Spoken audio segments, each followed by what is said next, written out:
Hoje a gente vai para o quarto capítulo, né, do livro do Manifesto contra o Modernismo, e a gente tem estudado já a quarta-feira, né? Quarta-feira, parece uma trava-língua, né? Quarta-feira. E o capítulo 4, irmãos, traz como tema separados do mundo, né? E aí o autor, ele vai trazer um texto muito significativo, porque ele expressa exatamente aquilo que aqui no texto que ele dá para nós nos embasarmos no capítulo 4, né? Que é Romanos 12, 2. Inclusive, recentemente eu estive no Pôr do Sol e preguei exatamente em cima desse texto, né? Falei sobre algumas questões que também irei repetir aqui nessa noite. Amém? Diz assim, Romanos 12, 2, né? E não sede conformados com este mundo, mas sede transformados pela renovação do vosso entendimento, para que experimenteis qual seja a boa, agradável e perfeita vontade de Deus. Existe uma coisa muito importante, irmãos, para a gente começar nessa noite a se dizer, né? Todo cristão genuíno, ele tem um processo de maturidade espiritual, isso é um fato, né? Todo cristão, quando novo convertido, ele passa por um processo de aprendizado, tanto no aspecto intelectual como no aspecto comportamental, né? Existem comportamentos que o crente, na medida em que ele vai avançando, né, no tempo da fé, ele vai melhorando, né? Ele vai aprendendo, ele vai adquirindo. Da mesma forma o conhecimento, quanto mais tempo ele está na fé, pressupõe-se que esse crente tenha um conhecimento mais elevado a cada dia e a cada momento que ele passa na carreira da fé. É por isso que Paulo vai de forma bem forte dizer aos irmãos de uma igreja, agora me falha a memória, né? Pelo tempo vocês já deveriam ser mestres, né? Paulo diz, é uma das cartas em que ele escreve. O que é isso? É exatamente a ideia de que existe para todo cristão um tempo de maturidade, ou pelo menos deve existir para cada crente a ideia de que, e o fato, na verdade, de que quanto mais tempo ele está na fé e comungando com Cristo, mais sábio, mais forte, mais conhecedor, mais santo, né? Ele é em Deus, por aquilo que ele vai adquirindo ao longo da caminhada. Quando isso não acontece, ele tem ali um problema gravíssimo com ele mesmo, né? Porque na medida em que nós conhecemos a Deus, nós vamos modelando o nosso comportamento na sociedade. Na medida em que nós vamos conhecendo a Escritura, nós vamos modelando o nosso pensamento no meio da sociedade. Crente raso de Bíblia é um crente facilmente influenciado. Isso é um fato, irmãos. É um fato. Crente medíocre de Bíblia, ele é um crente que não tem um comportamento devidamente apresentado no mundo. É por isso que muitas das vezes existem nas pessoas incrédulas do mundo muitas piadas com relação a crentes, porque muitos deles são pessoas que não procuram progredir no conhecimento e acabam que os seus comportamentos, as suas ideias, os seus pensamentos são frouxos, né? Não são firmes, são superficiais, e com isso eles passam às vezes vergonha, eles são muitas das vezes taxados como isso ou como aquilo, por conta da falta de conhecimento, da falta de maturidade espiritual, né? E uma das coisas importantes também de se entender, quando nós estamos ali aprendendo, conhecendo a Deus, e eu digo que essa deve ser uma das principais coisas que o crente deve saber na caminhada, é que ele não é mais desse mundo, irmãos. O crente, depois de salvo em Cristo, verdadeiramente, ele deve entender que ele não é mais desse mundo. E isso a gente vê no texto que Jesus fala, lá em João. Veja aí, João capítulo de número 15, versículo de número 18 ao 19, o texto bíblico vai dizer assim: João 15, versículo 18 e 19. Se o mundo vos odeia, sabei que, primeiro do que a vós, me odiou a mim. Se vós fosseis no mundo, o mundo amaria o que era seu. Mas porque não sois do mundo, antes eu vos escolhi do mundo. Por isso é que o mundo vos odeia. Veja, Jesus está falando que o fato do mundo nos odiar é porque nós não somos daqui. O fato do mundo não nos admirar é pelo fato de nós não sermos daqui. E mais na frente eu vou explicar essa ideia de não sermos daqui, né? Mas o que Jesus quer enfatizar aqui nesse primeiro momento é que todo cristão genuíno ele tem que ter isso em mente em seu coração. Você não faz parte mais desse mundo. Você agora faz parte de um outro mundo, né? Você agora tem uma outra cidadania, a celestial. Nós temos hoje, né, a nossa carteira de identidade, que é provisória, momentânea, enquanto estamos aqui nessa terra. Mas a nossa identidade interior, espiritual, ela é eterna, não passa, né?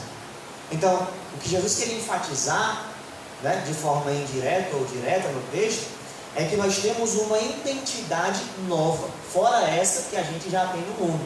Porque nós não somos mais aqui, embora estando aqui, nós não fazemos mais parte daquilo que eu vou dizer mais na frente, que compõe esse mundo. Então, Jesus aqui em João, capítulo 15, quer nos deixar claro isso. Então, todo crente recém-convertido, ou velho, seja lá de que idade for na fé, ele deve entender que ele não faz parte mais deste mundo. E não fazendo mais parte desse mundo caído, perdido, corrupto, entendemos também que ele não anda mais segundo o curso desse mundo, né? Ora, não fazer parte do mundo pressupõe-se dizer também que nós não andamos segundo o curso desse mundo. Porque se não somos daqui, nós não andamos conforme o mundo dita. Nós não andamos conforme o mundo nos orienta, porque nós não fazemos parte deste mundo. E aqui a gente pode perceber isso lá em Efésios, né? Veja aí o que diz a Bíblia em Efésios, capítulo de número 2, versículo 1 e 2. Efésios, capítulo 2, versículo de número 1 e 2. Veja aqui o que diz Paulo nessa carta. Efésios 2, 1 e 2 diz assim: e vos vivificou, estando vós mortos em ofensas e pecados, em que noutro tempo andastes, segundo o curso deste mundo, ou seja, segundo o caminho, segundo o trajeto desse mundo, segundo o príncipe da potestade do ar, do Espírito que agora opera nos filhos da desobediência. Portanto, existe a ideia de uma exclusão total do crente para com o mundo. E aqui é importante a gente entender o que significa o mundo, né? Porque é óbvio que nós devemos entender o mundo aqui não como a natureza, né? Não como o universo.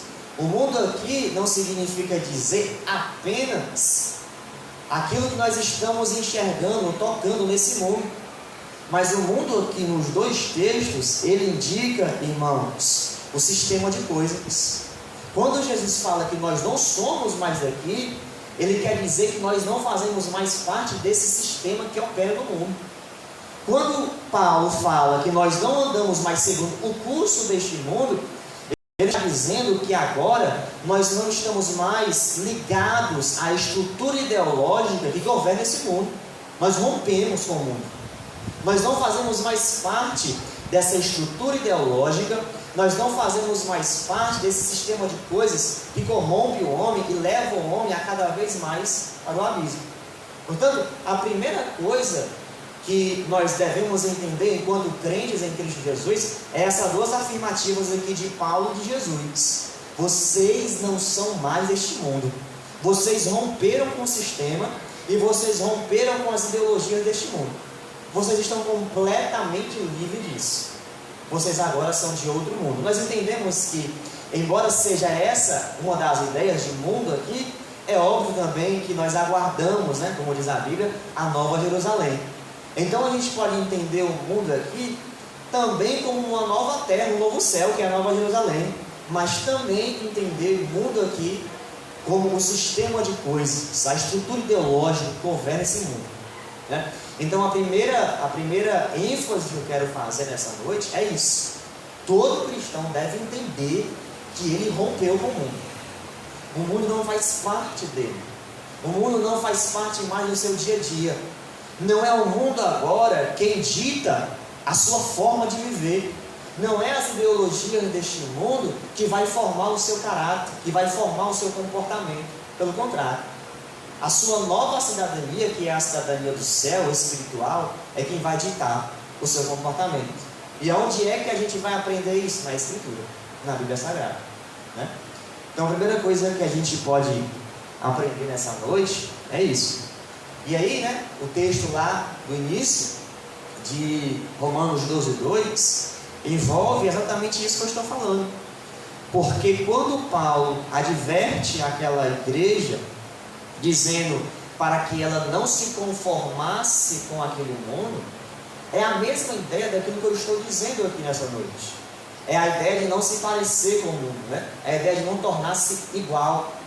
Conformar ali também quer dizer tornar-se igual a um padrão. Então, quando Paulo adverte a igreja, não vos conformeis com este mundo, ele estava dizendo, olha, vocês não podem se igualar aos padrões que o mundo tem apresentado. Vocês não podem estar vivendo da mesma forma que o mundo vive. Vocês não devem se conformar a essa forma de viver do mundo. E a luta dessa igreja aqui em Roma era exatamente isso.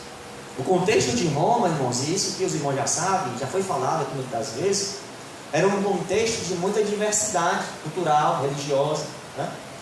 Roma era o império mais poderoso dessa época. E quando Roma escravizava as civilizações, o Império Romano, ele era aquele tipo de império que não impunha às civilizações a sua própria religião. Antes, o império dava liberdade para que as pessoas pudessem ali fazer o que elas quisessem, no sentido religioso.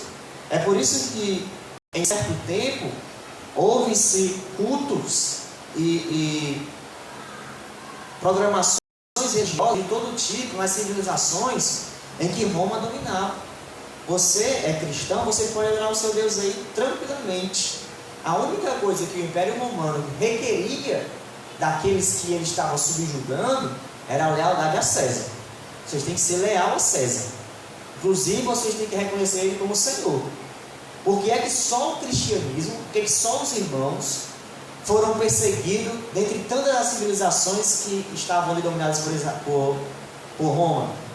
Porque somente os irmãos, somente o cristianismo, somente a cristandade, somente a igreja não queria reconhecer César como Senhor.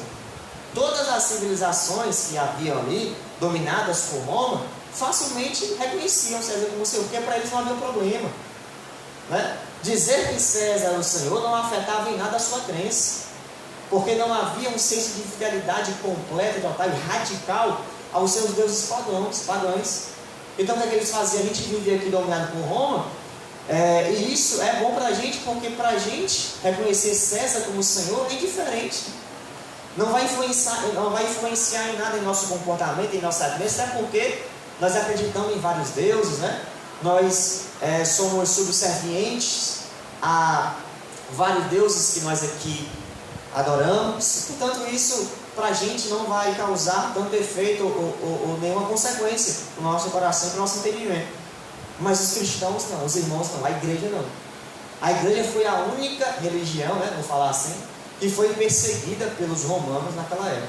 Por quê? Porque eles não queriam reconhecer César como Senhor.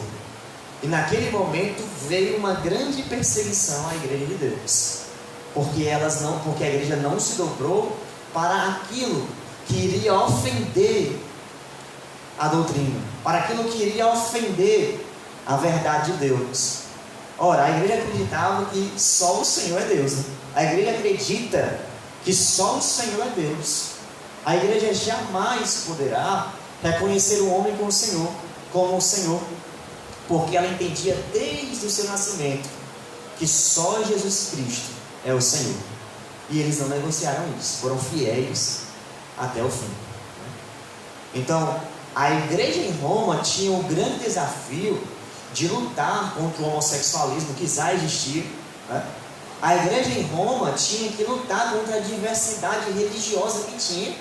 Aqui eu já falei uma vez em um culto que em Roma havia vários deuses e vários templos, onde as pessoas poderiam ir nesses templos e cultuar cada um desses deuses quando elas quisessem ir. Se elas quisessem bênção para as suas lavouras, elas iam a um deus determinado, o deus da lavoura, que agora não me fala o nome, para sacrificá-lo e para que ele abençoasse a lavoura.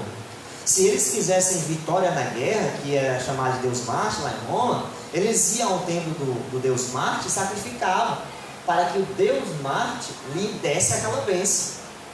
E aí a igreja teria que lutar contra uma pluralidade de religiosidade e de crenças, para que ela não fosse influenciada a negociar aquilo que ela acreditava, né? Então imagine você numa sociedade, imagine você num contexto em que todo mundo pode ir a qualquer Deus que ela quer, e você, pela sua crença, pela sua convicção, diz que tudo isso não passa de ilusões e de vaidade. É difícil, irmão. É difícil se manter fiel à sua crença quando todo mundo em volta está fazendo a mesma coisa. É difícil. E a gente percebe isso, por exemplo, lá na história de Sadraque, Mesaque e Abednego, né? É um exemplo muito prático disso. E aí eu queria ler esse texto para a gente aprofundar essa ideia de forma mais bíblica, vamos dizer assim, né? Veja aí Daniel capítulo de número 3.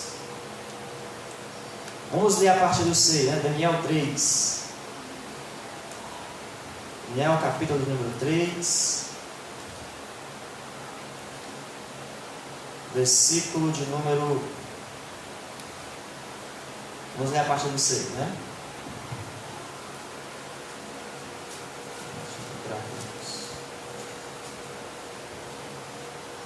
Daniel 3.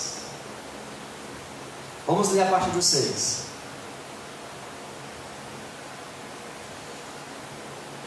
Por isso expedi um decreto para que fossem introduzidos à minha presença todos os sábios de Babilônia, para que me fizessem saber a interpretação do sonho. Perdão, irmãos, estou no 4. Vou voltar aqui com 3, 6. E qualquer que não se prostrar e não se adorar, será na mesma hora lançado dentro da fornalha de fogo ardente.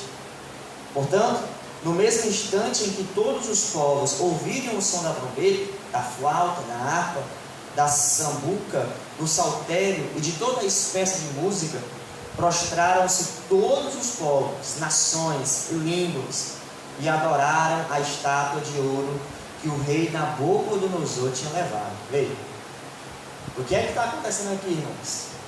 O que está acontecendo aqui é um império que não é Roma, obviamente, que é a Babilônia, que nessa época que era o império mais forte, e Nabucodonosor, como rei da Babilônia, quis implantar uma hegemonia.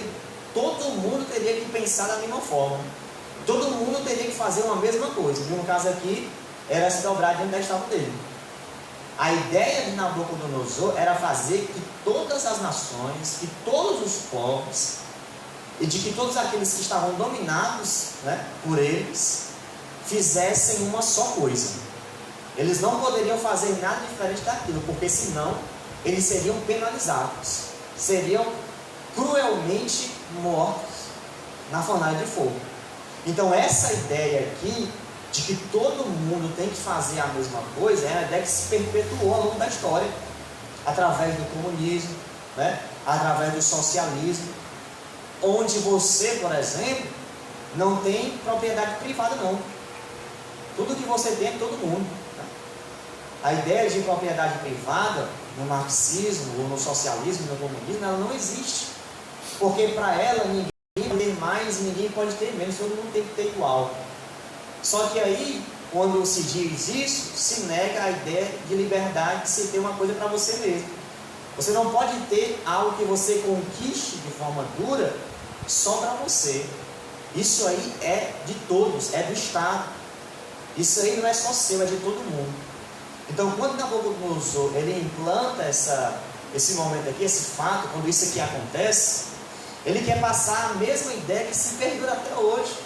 A ideia de que todo mundo tem que se dobrar a uma ideia, de que todo mundo tem que se dobrar a uma estrutura ideológica que vai ser implantada e deve ser obedecida por todos.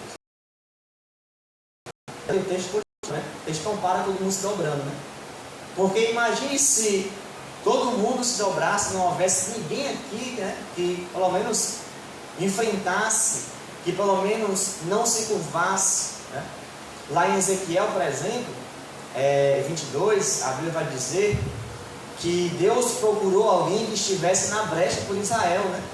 Quando Deus traz uma sentença sobre os pecados de Israel, lá no final do capítulo 22, Deus vai dizer: olha, eu procurei alguém que estivesse na brecha, que estivesse aí velando, tampando os buracos aí que está havendo no meio de vocês, mas eu a ninguém achei. E aí Deus imputou o juízo a Israel. Só que aqui, irmãos, foi diferente, né? E a gente vai ver isso na continuidade do texto. Veja. Por isso, no mesmo instante, chegaram perto alguns caldeus e acusaram os judeus. Sempre tem, né? Sempre tem aqueles que vão lhe apresentar diante das autoridades e que vão lhe entregar a sua cabeça porque você fez diferente, né? Porque você agiu diferente, porque você pensou diferente. Sempre vai ter aqueles que vão estar de olho em você, na rede social, na rua, na escola, na faculdade, esperando que você fale diferente, para que no momento que você falar diferente, ele possa de alguma maneira lhe prejudicar. Essa é a nossa realidade. Mas o texto continua. E responderam, dizendo ao rei Nabucodonosor: ó rei, vive eternamente. Tu, ó rei, fizeste um decreto pelo qual todo homem que ouvisse o som da trombeta, da flauta, da harpa, da sambuca, do saltério, da gaita de foles e de toda a espécie de música se prostrasse e adorasse a estátua de ouro. E qualquer que não se prostrasse e adorasse seria lançado na fornalha de fogo ardente. A uns homens judeus, os quais constituíste sobre os negócios da província de Babilônia, Sadraque, Mesaque e Abednego. Estes homens, ó rei, não fizeram caso de ti, aos teus deuses não servem, nem adoram a estátua de ouro que levantastes. Então Nabucodonosor, com ira e furor, mandou trazer a Sadraque, Mesaque e Abednego, e trouxeram a estes homens perante o rei. E falou Nabucodonosor, ele disse: é de propósito, ó Sadraque, Mesaque e Abednego, que vós não servis a meus deuses, nem adorais a estátua de ouro que levantei? Veja, o versículo de número 13 diz que quando Nabucodonosor recebe a informação de que aqueles homens não estavam agindo igual a todo mundo, ele se ira. E a Bíblia diz que com grande furor. O que é isso, irmãos? Isso significa dizer que de igual modo Nabucodonosor agiu, assim também age a nossa sociedade. Quando você não fala a mesma coisa, quando você discorda daquilo que está sendo apresentado como uma verdade, como algo que deve ser aceito por você e por mim, logo as pessoas com ira, com rancor, partem para cima de você. Isso é um fato. É um fato. É só você ver nos debates aí, as feministas só faltam agredir aquelas pessoas que discordam delas.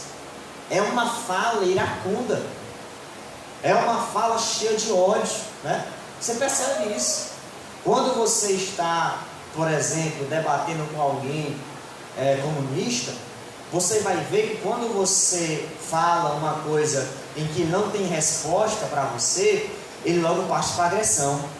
É só você ver que todos os quentistas é assim. Quando ele não tem mais argumento, ele parte para cima de você, ele ofende com palavras. ele quer lhe machucar com palavras fortes. Quando ele não tem argumento, ele leva para o lado pessoal. É só você ver aí nas câmaras de deputados, os esquerdistas.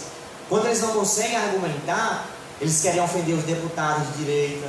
Eles querem ofender, levando para o lado pessoal aqueles que falam contra as suas ideias. E aqui existe uma outra coisa importante de dizer, irmãos. É a ideia da deturpação da linguagem também, né? Porque veja, o que é tolerância? Tolerância é eu conviver com uma pessoa de forma harmônica e saudável, mesmo que aquela pessoa não concorde comigo. Eu devo suportá-la, tolerá-la. Só que o que é que a nossa sociedade fez com a palavra tolerância? Não, agora tolerância é você aceitar. Se você não aceitar, você é um intolerante. Se você não concordar, você é um intolerante. O conceito de tolerância mudou-se na nossa sociedade. Mudou-se porque o fato de você não concordar com a ideia esquerdista, comunista, socialista, feminista, ou sei lá o que, torna você um preconceituoso. Torna você alguém fundamentalista. Alguém homofóbico, por exemplo. Por que, irmãos, nós somos taxados como homofóbicos? Porque tolerância, o conceito de tolerância foi mudado. O que é homofobia? Homofobia. O que é fobia? É medo. Fobia é medo. A gente tem medo de homossexual? Não tem não. O homem tem medo de homossexual? Não tem não. Veja, até os conceitos mais simples que existem em nossa sociedade estão mudando para que esses pequenos movimentos se sintam acolhidos, se sintam bem no nosso meio, né? Aquele que agride um homossexual, ele não tem medo dele não, ele tem raiva. Então não se pode dizer que aquele que agride um homossexual é homofóbico, não. Pode ser que ele é um doido, um louco, um raivento, mas não homofóbico, porque fobia não é raiva, fobia é medo. Está entendendo? Então quando você não concorda com essas coisas, logo o mundo, o sistema se levanta com furor para cima de você. Olha lá se a sua cabeça não for cortada, literalmente. Olha lá se você não for apredejado em praça pública, literalmente. A fornalha de fogo mudou, né? Não é mais literal não. Mas agora eles já querem criminalizar. Você não vai mais morrer não, mas agora você vai pagar a multa. Percebe como as coisas estão mudando? Você não vai mais para a fornalha de fogo não. Agora você vai ficar ali preso alguns dias. Você vai ter que pagar uma multa de um valor tal, porque você falou isso, porque você pensou assim, e etc. Então a forma de raiva e rancor contra todos nós, contra a igreja e contra o cristianismo, ele se materializa nessas coisas, em multas, em criminalização, em deturpação da linguagem, para que a gente não possa falar mais sobre isso. Por que é que eles querem mudar a Bíblia? Porque eles dizem que algumas palavras da Bíblia são racistas, são ofensivas.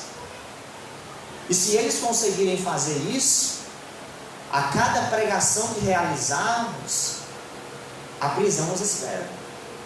Porque nós não vamos deixar de falar, né, como disse Feijó, daquilo que temos visto e ouvido. Está entendendo, irmãos? Como é sutil as coisas. Como a Bíblia sempre nos leva ao link da nossa realidade.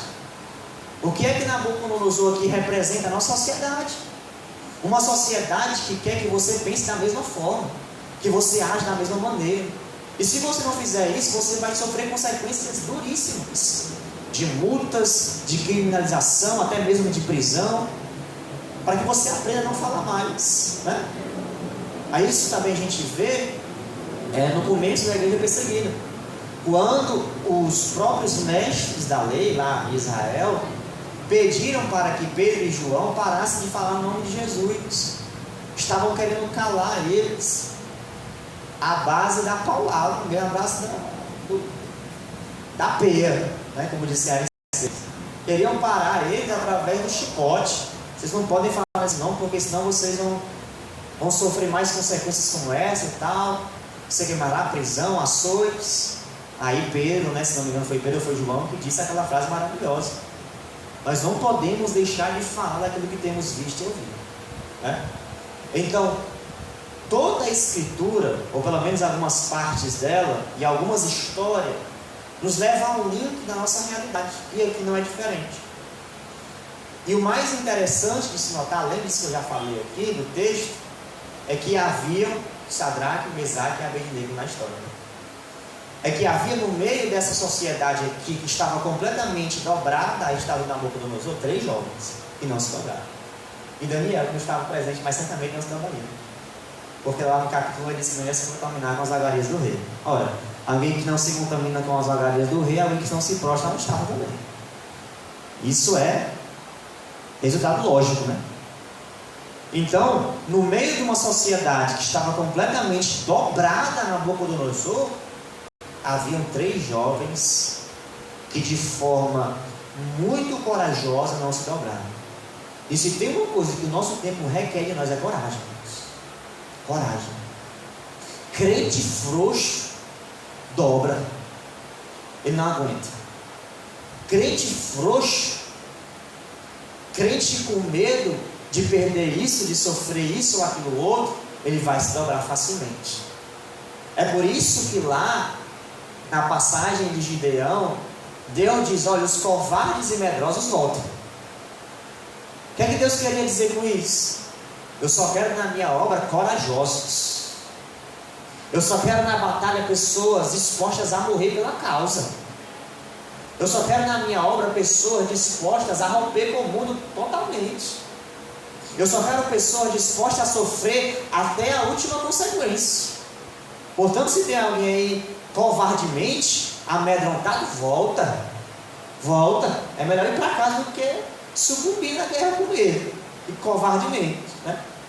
Então, uma das coisas principais, irmãos, que nós precisamos ter nos nossos dias é coragem. Coragem para enfrentar.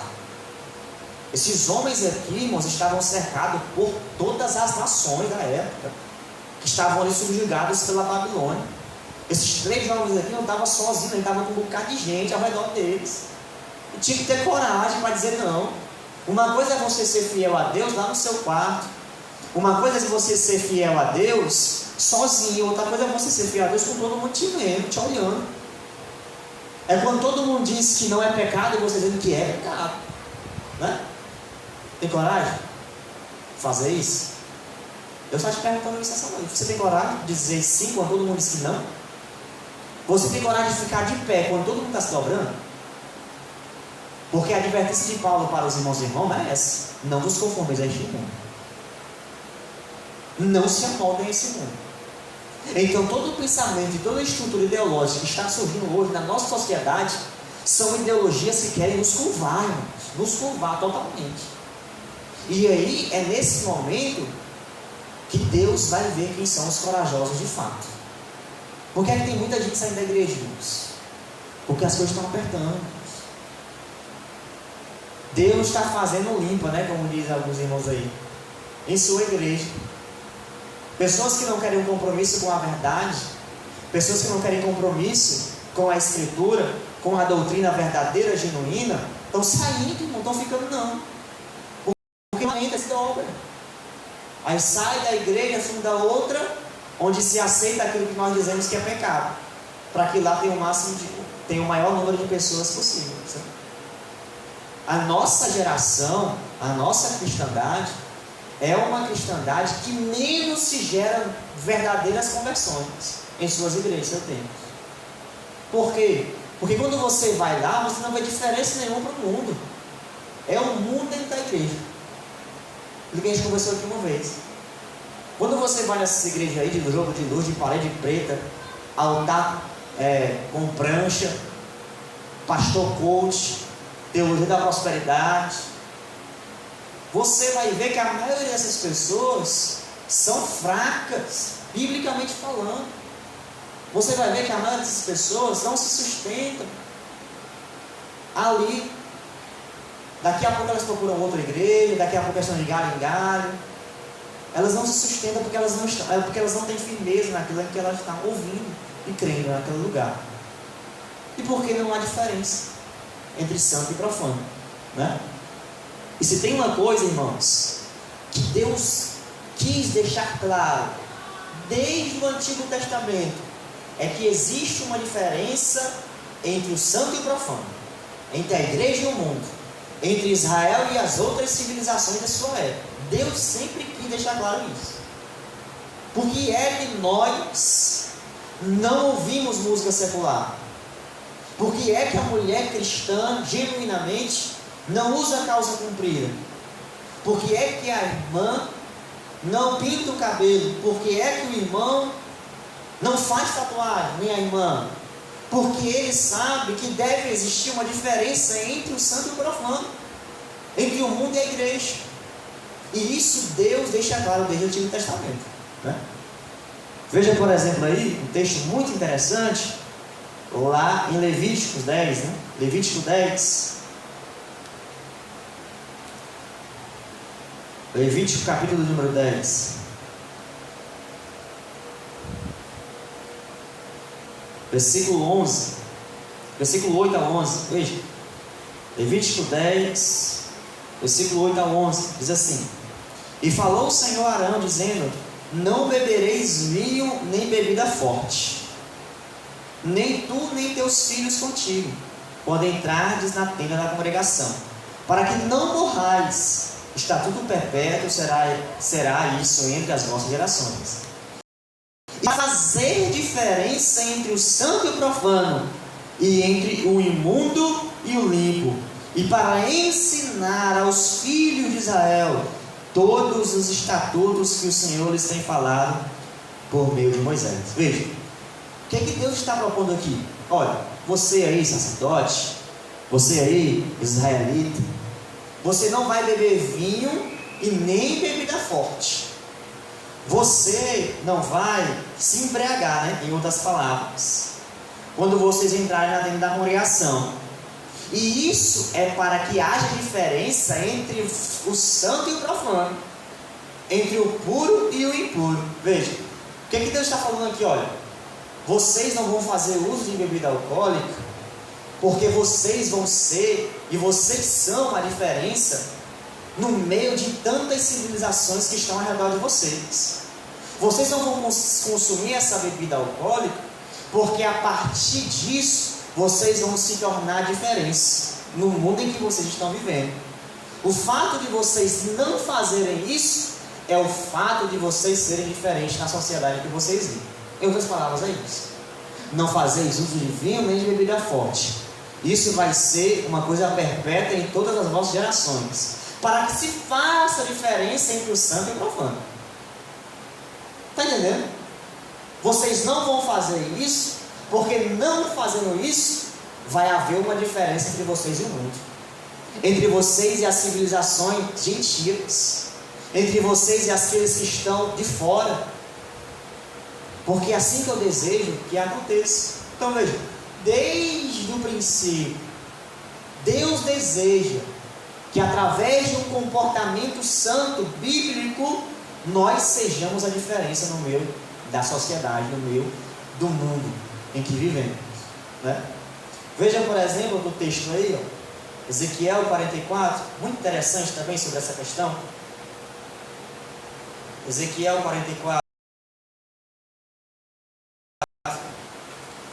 Ezequiel, capítulo de número 44. Ezequiel 44, vamos abrir aqui.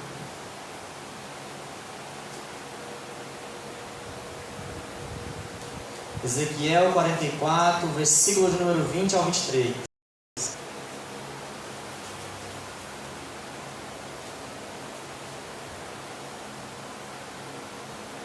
Diz assim: E não rasparão a sua cabeça, nem deixarão crescer o cabelo. Veja, homem de cabelo curto. O homem não pode ter cabelo grande, segundo a orientação de Deus. Como convém. Antes, como convém, tosquearão as suas cabeças. O que é tosquear aqui, irmãos e irmãs? Tosquear aqui é aparar, né? O homem, quando vai cortar o cabelo, ele apara o cabelo dele, né? Ele tira aqui, tira um pouquinho aqui em cima, pronto, ele aparou o cabelo dele, deixou ele no grau, né? Como diz o ditado. tosquiar aqui é aparar. Lá em Coríntios, Deus, através do apóstolo Paulo, proíbe que a mulher tosquie o seu cabelo, ou seja, deixe como a do homem.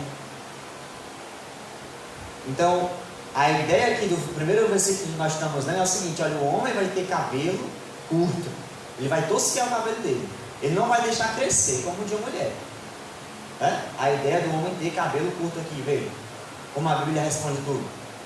Isso é história de crente, negócio de que homem não pode ter cabelo. Aqui, ele está dizendo que não pode, tem que tosquear o cabelo, tem que aparar, não pode deixar crescer como de uma mulher, porque é pecado. Veja a continuidade, versículo número 21. E nenhum sacerdote beberá vinho quando entrar no átrio interior. 22. E eles não se casarão nem com viúva, nem com repudiada, mas tomarão virgens da linhagem da casa de Israel. Veja o julgo desigual, né? Vocês não vão se casar com viúva e nem com repudiada, não. Vocês vão procurar virgens da linhagem de Israel. Vocês não vão atrás de filisteias, não. Pelo amor de Deus, não faça essa besteira da vida de vocês, não. Vocês não vão atrás de cananeias, não. Vocês não vão atrás de católica, não. De macumbeira, não. De adventista, de mormon. Pelo amor de Deus, não faça isso. Julgo desigual. Novo Testamento. É a mesma ideia, irmãos. Vocês não vão atrás de trazer para vocês dor de cabeça, não.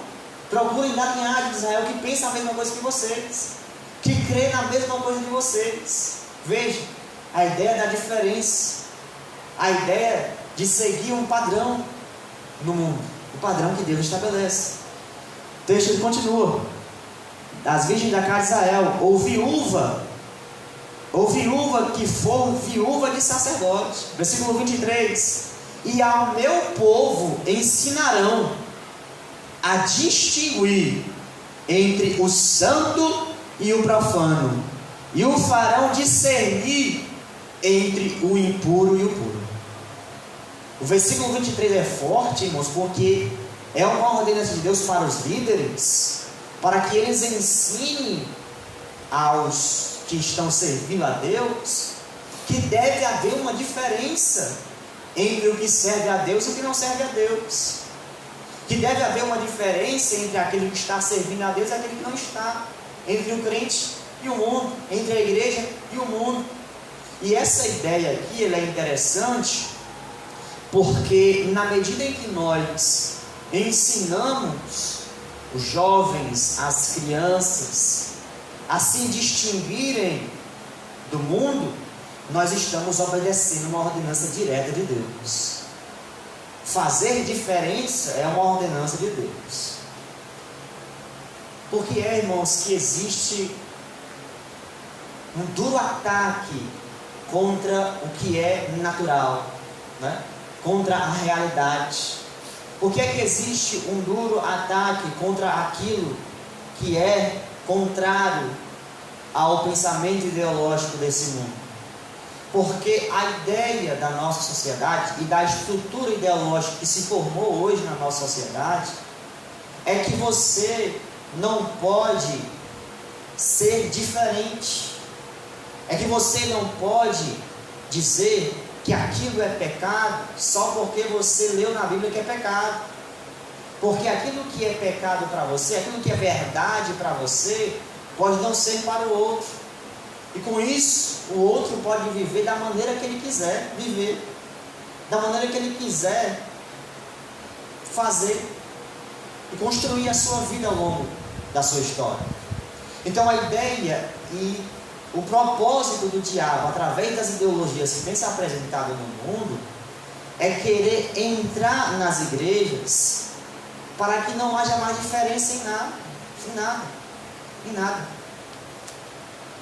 Nós vemos hoje um grande número de igrejas que já aceitou a prática do homossexualismo. O diabo não está mais preocupado em nos atormentar com coisas externas, não. O diabo sutilmente está entrando nas igrejas lá fora para que não haja mais diferença entre o santo e o profano, entre o limpo e o impuro. E quando ele faz isso, ele consegue fazer com que não se gere mais consciência de pecado nas pessoas. Ora, se homossexualismo para muitas igrejas não é pecado, se o divórcio para muitas igrejas não é pecado, se usar maquiagem para muitas igrejas não é pecado, eu estou sufocando a consciência do pecado. E é isso que o diabo quer, irmãos. O diabo não quer que as pessoas tenham consciência do seu pecado. Por que a Bíblia diz que o Deus desse século cegou o entendimento dos incrédulos para que não vejam? Porque o diabo não quer que as pessoas tenham as suas consciências despertadas para a sua realidade. Veja como a estratégia é sutil.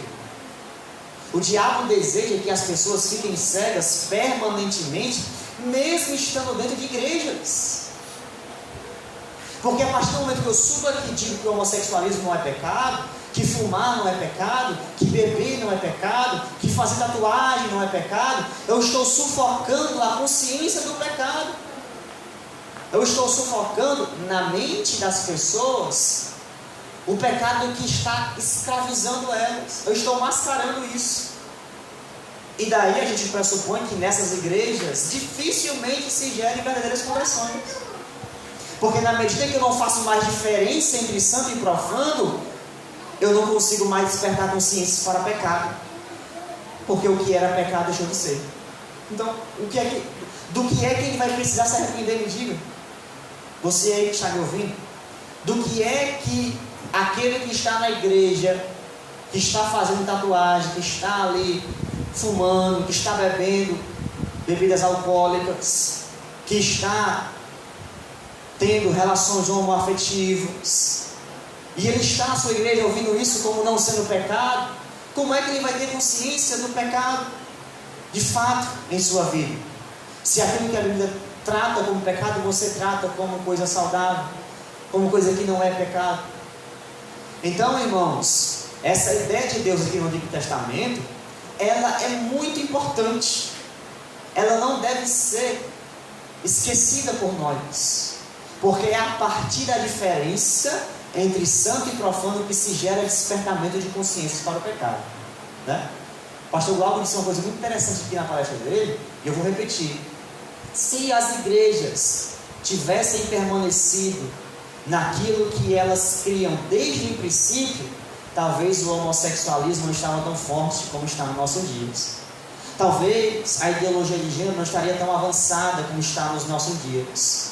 Se as irmãs das igrejas por aí tivessem permanecido no uso da saia, tivessem permanecido na simplicidade do vestuário, tivessem permanecido na simplicidade até mesmo do semblante, vamos dizer assim, sem o uso de joias, sem o uso de coisas que possam trazer só uma máscara que não seja a realidade, se elas tivessem permanecido naquilo, fazendo a diferença entre santo e profano, talvez a nossa sociedade seria menos pecaminosa de como ela é hoje.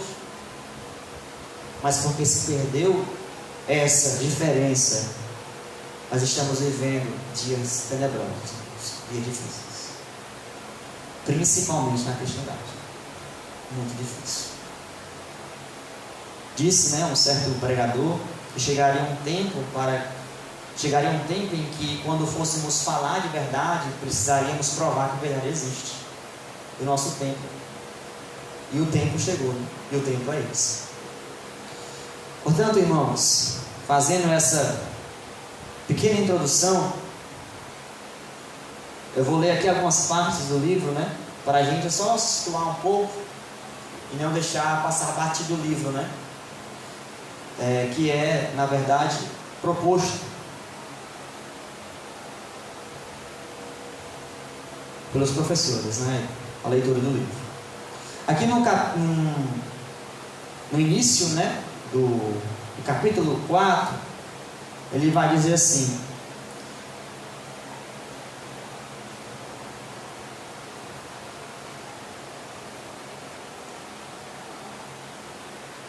vou fazer algumas menções aqui de algumas partes do livro, só para a gente se situar também no que o autor fala no livro, Diz assim: assim como o barco deve estar na água, mas ela não deve entrar no barco, o que poderia ocasionar o seu afundamento, assim também o crente está no mundo, mas não pode ser influenciado por ele. Interessante essa analogia, né? Essa comparação. Porque de fato, quando um barco está na água, se ele deixar o tripulante lá, a água entrar de forma muito volumosa, ele vai afundar.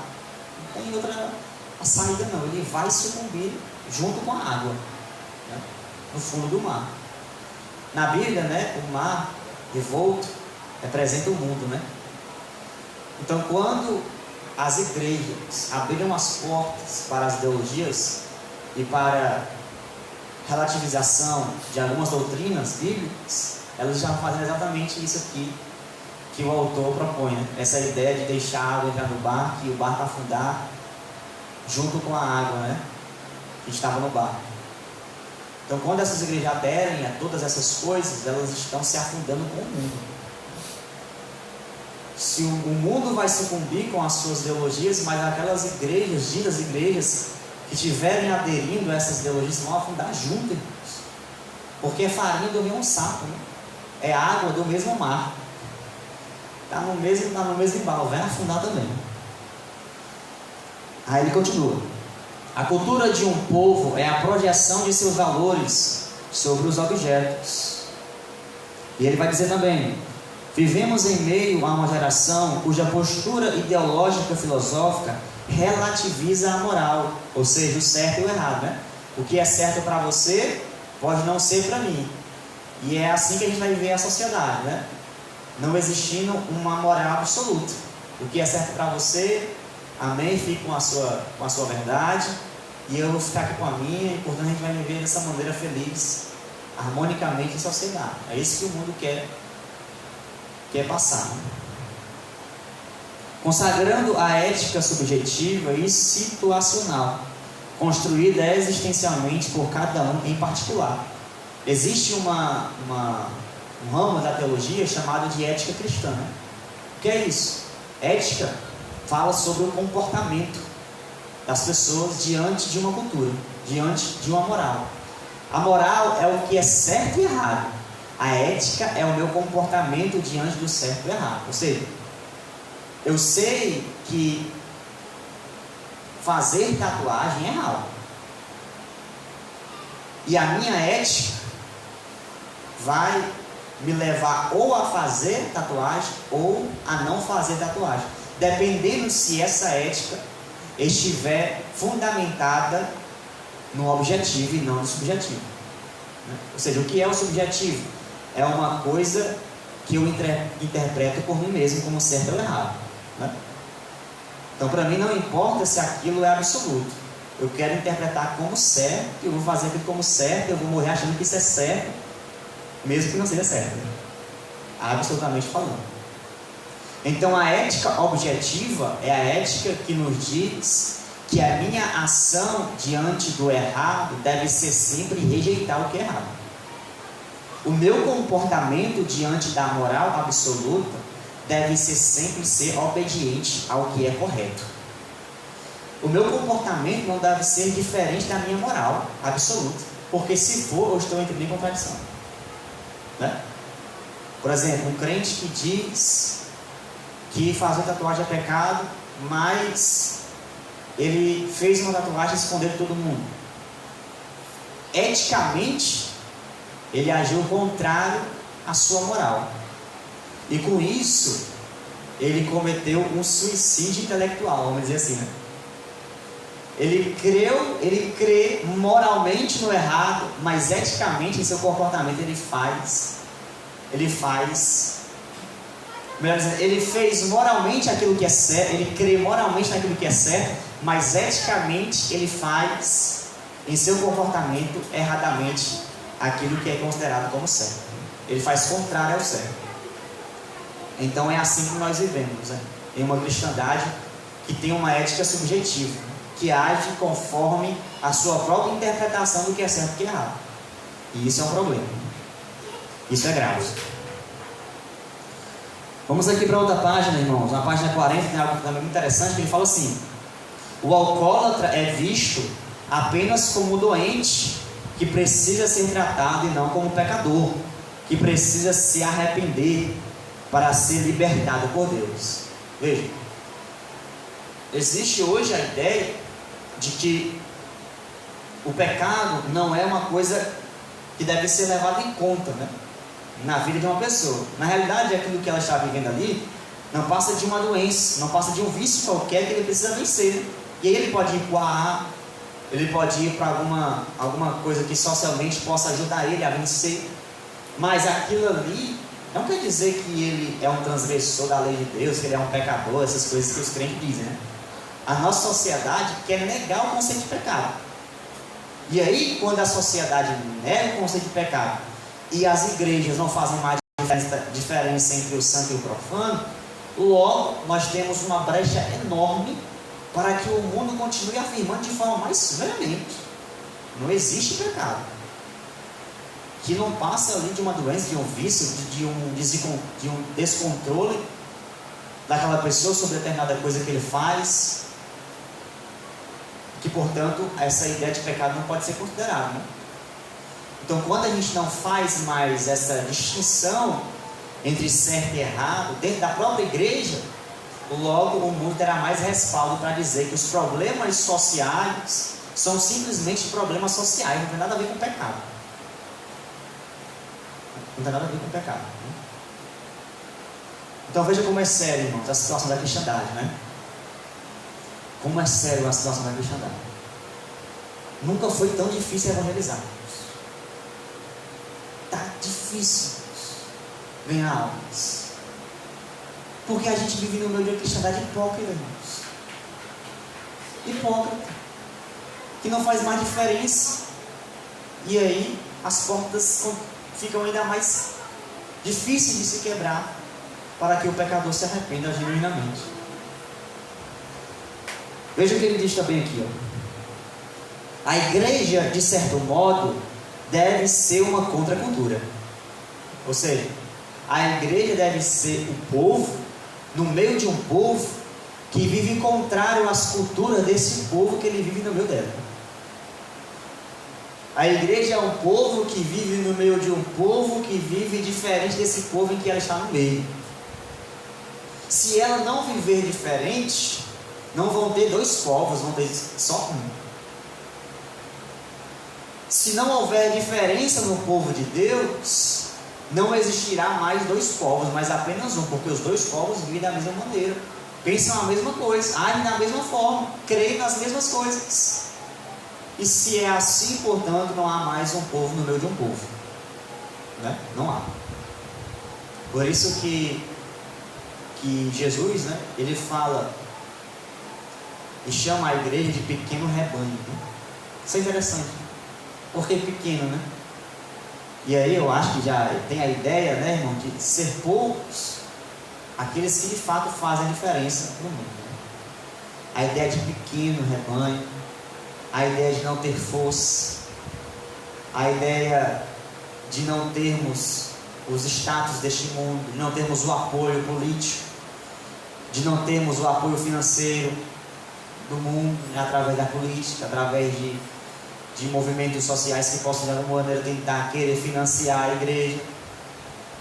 Então nós somos uma contracultura, nós estamos contra a maré. É por isso que para a gente é mais difícil viver lá fora, porque nós optamos por ser diferentes. Por isso nós somos apedrejados, julgados e odiados pelo mundo. Em outra parte ele fala: os homens não se apercebem que os meios de comunicação e o sistema educacional lhes ditam como devem viver, determinando-lhe uma cosmovisão. Isso aqui é importante também, a gente entender. Porque se existe uma instituição que está querendo destruir a família, a criança, Deus, o cristianismo, é a escola. A escola é a pior instituição onde os nossos filhos possam estar hoje. A escola não é mais um lugar saudável para os nossos filhos. Não é.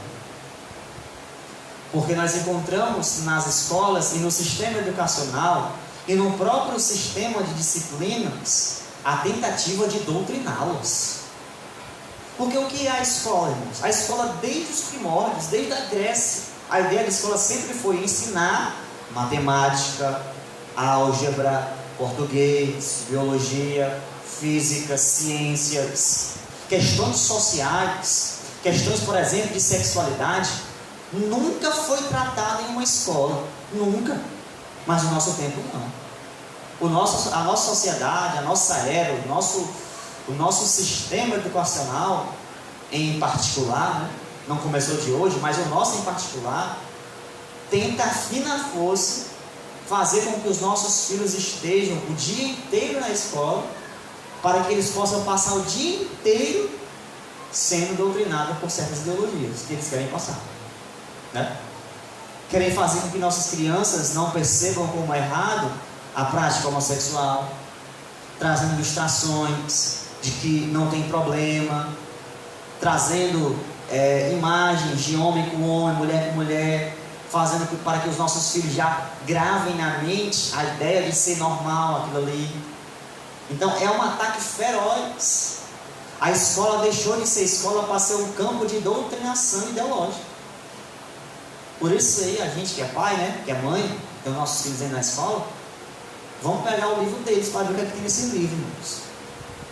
Chega em casa, você ouvir a professora hoje, me diga aí. Pega a agenda dele, vê qual foi a atividade, vê qual foi a atividade do dia, olha qual é a atividade de casa. Porque todo cuidado é pouco. Se nós não cuidarmos, irmãos, o mundo vai cuidar. E quando o mundo cuida, os irmãos já sabem onde vai dar. Uma alienação completa. Por que é que o Brasil está na pior posição no índice de desenvolvimento educacional do mundo, irmãos? Porque as escolas não ensinam mais, as escolas querem doutrinar. Se as nossas escolas quisessem ensinar de fato, a gente iria melhorar. Mas o que acontece é diferente. Querem falar sobre sexo na escola para criança, querem falar sobre homossexualismo na escola, querem falar sobre comportamento social na escola, né? É por isso que não vai para frente, não vai. Aí o governador quer implantar a escola de tempo integral, né? Todas as escolas, se não me engano, do município, do estado, não consigo. Para que isso? Aqueles que isso querem fazer o que com isso? Quer doutrinar as nossas crianças. É contra a escola cívico-militar, ele já deixou isso abertamente claro. É contra a educação domiciliar. E tudo isso porque de alguma maneira eles querem incutir na mente dos nossos filhos, dos jovens, as ideologias deste mundo, né? As ideologias deste mundo.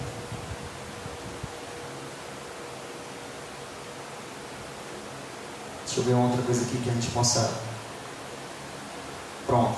Diz assim: o mundo cria máscaras para as pessoas de tal maneira que elas valem não pelo que são, mas pela máscara que usam. Chamam essas máscaras de status social, né? Existe hoje uma supervalorização do corpo. Existe hoje uma supervalorização da beleza, do dinheiro. E todas essas coisas tornam-se, querendo ou não, máscaras para as pessoas do mundo. Quando se supervaloriza uma coisa acima de Deus, essa coisa se torna o nosso Deus. E essa coisa é aquilo pelo qual nós vivemos, nos movemos e pensamos, respiramos. E se nós perdermos essa coisa, acabou-se, né? Acabou-se. Tem gente, por exemplo, que supervaloriza um homem ou uma mulher, né? Tem pessoas aí que começam relacionamentos, tal, aí supervaloriza no sentido de tornar aquela pessoa como se ela fosse um objeto seu, como se fosse algo pertencente a ela, no sentido de ser dono ou dona, né? E aí quando se separa, quando deixa, aí a gente tem uns casos aí de depressão, que leva ao suicídio. Nós temos um caso aí de pessoas que cometem feminicídio, que matam mulheres, né? E de mulheres que matam os homens também, né? Que isso, claro, não é só mulher, não é só homem que mata mulher, não. Mulher também mata homem, né? Isso fica claro. Para a sociedade aí que chama, né? Os homens de machistas aí, né? Mulher também mata, né? Então, a gente deve se aperceber que enquanto o mundo está usando máscaras, através daquilo que eles conquistam nesse mundo, através daquilo que eles estão adquirindo nessa vida, eles estão se enganando a si mesmos, né? Os homens que colocam as suas esperanças naquilo que possuem, né? No seu diploma, por exemplo, tem pessoas que não podem ter um diploma que pronto, acabou-se, não pisa nem no chão mais, está andando nas nuvens, né? É um certificado ali de conclusão da graduação tal, pronto, acabou-se, é o status dele ali, agora ele vai andar nas asas do vento, né? E ninguém mais toca nele. Status social, sabe? Tem pessoas que querem se formar, mano, só para ter status, isso é um fato. Tem pessoas que querem fazer faculdade para ter status. Eu faço faculdade. Massa, né? Status social. Olha, eu tenho determinado valor na minha conta bancária. Aí entre os ricos, ele quer ter esse status. O cara aí tem mais dinheiro que eu. Status social. Máscaras. Para tentar disfarçar a realidade do coração, da vida dele, da alma dele. Tem gente que supervaloriza o carro, né? Olha o meu carro aqui, tal. Status, todo mundo está comprando um carro, porque eu não tenho que comprar um carro, né? Também, bonito, grande, parece uma nave que anda sozinho. Aqui não chega ainda não, eu acho. Status social, irmão. Pessoas que querem adquirir apenas para serem bajuladas pelas outras, para serem amadas, acolhidas em um grupo social. Máscaras. Máscara só serve para isso, para querer ser bajulado, é só isso. Eu tenho que comprar esse iPhone 14 Pro Max 256 GB. Tá. Eu tenho que mostrar que eu tenho um iPhone, viu, irmão André? Se eu não mostrar, acabou-se. Eu não sou aceito no meu grupo. Tá. Tem gente pobre, irmão, comprou um iPhone só por status, irmão. Pelo amor de Deus. Passaram em 50 vezes, passou o resto da vida pagando, uma coisa absurda. Aí tá lá faltando comida, faltando gás, faltando óleo. Por quê? Porque quis status, né, irmão Max? Aí tá sofrendo lá, mendigando o pão de cada dia por causa do status. Então as máscaras aqui, esses status sociais, não vale só para incrédulo, não, vale para crente também, viu, irmãos? Veja como o texto é profundo. Tem crente, irmãos, que querem fazer teologia só para se achar o bambambam da palavra, status. Teólogo, Ezequiel, lá o bichão, sabe tudo de escatologia. Brinca com ninguém melhor que ele. É o fera. Status, ele quer status, ele quer estar no holofote, né? Ele quer estar ali nos aplausos dos homens. Ele quer estar na foto, como diz o ditado, né? Tem gente aí, irmãos, que quer fazer música, né? Quer fazer aquele negócio agora, não falou a memória aqui o nome, da marmota. Só para todo mundo, né, bajule ele pela voz bonita que ele tem, que ela tem, né? Então, irmãos, a gente deve ter cuidado com as máscaras, né? Máscaras, ela é uma coisa que diz respeito ao mundo. O crente tinha máscara, mas a máscara já caiu quando Cristo entrou em seu coração, né?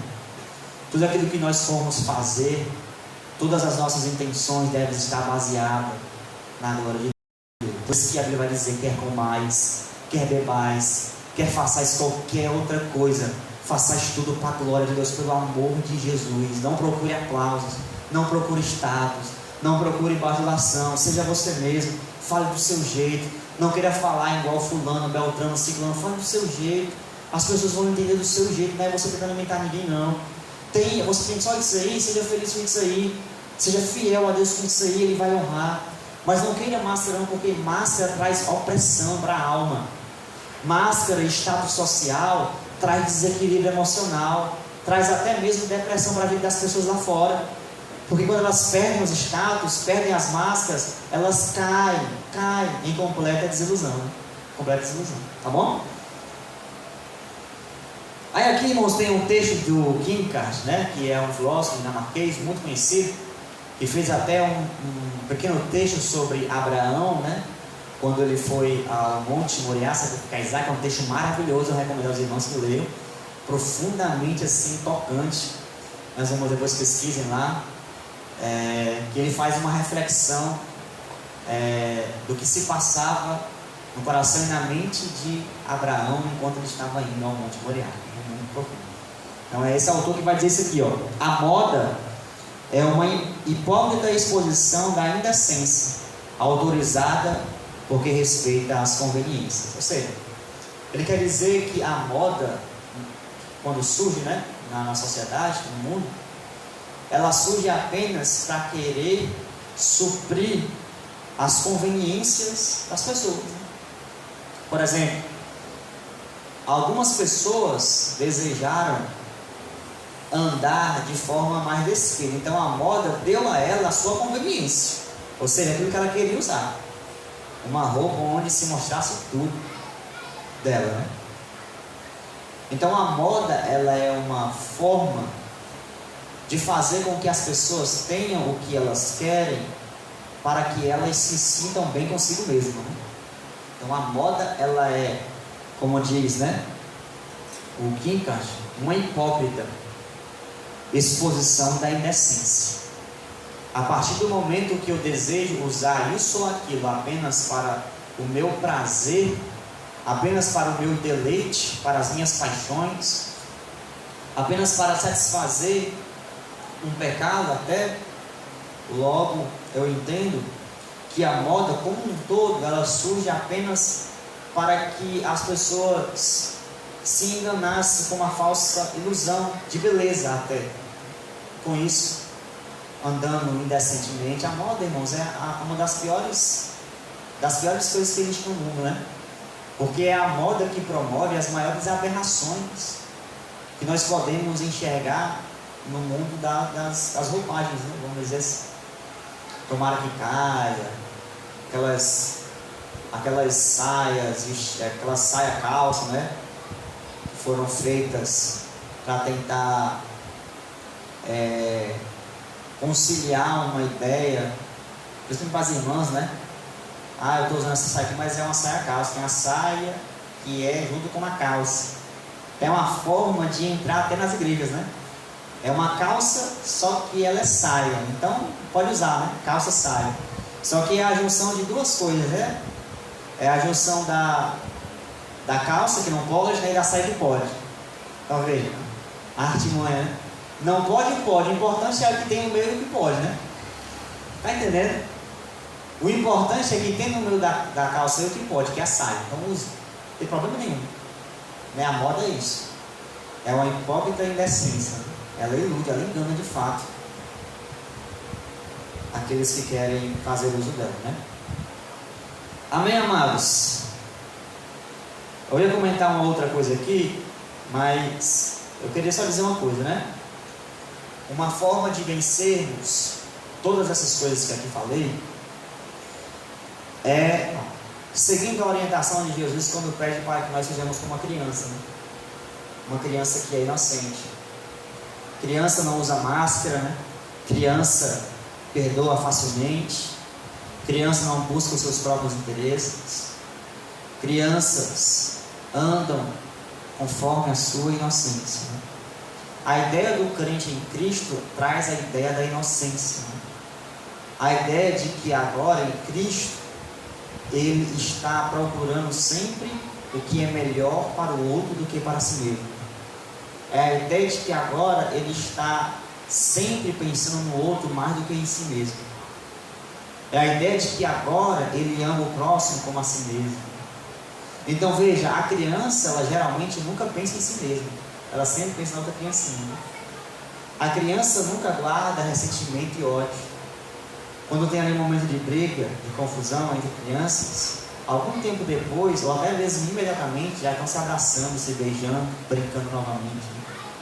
Essa ideia de inocência, essa ideia de facilidade, de simplicidade, é a ideia que Deus quer que nós também façamos e sigamos em um mundo completamente tenebroso como o nosso, caído.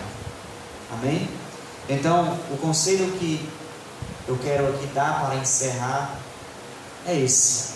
Vamos enfrentar essa sociedade e essa estrutura ideológica como crianças que estão completamente dependentes de Deus. A criança, ela é dependente dos pais.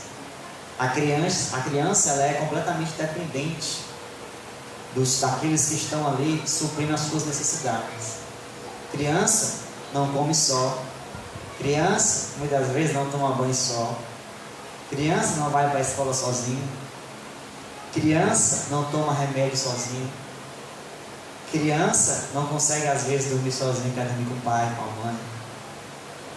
Criança não guarda ressentimento, ódio, rancor. Antes, procura sempre perdoar, amar e cuidar uma da outra.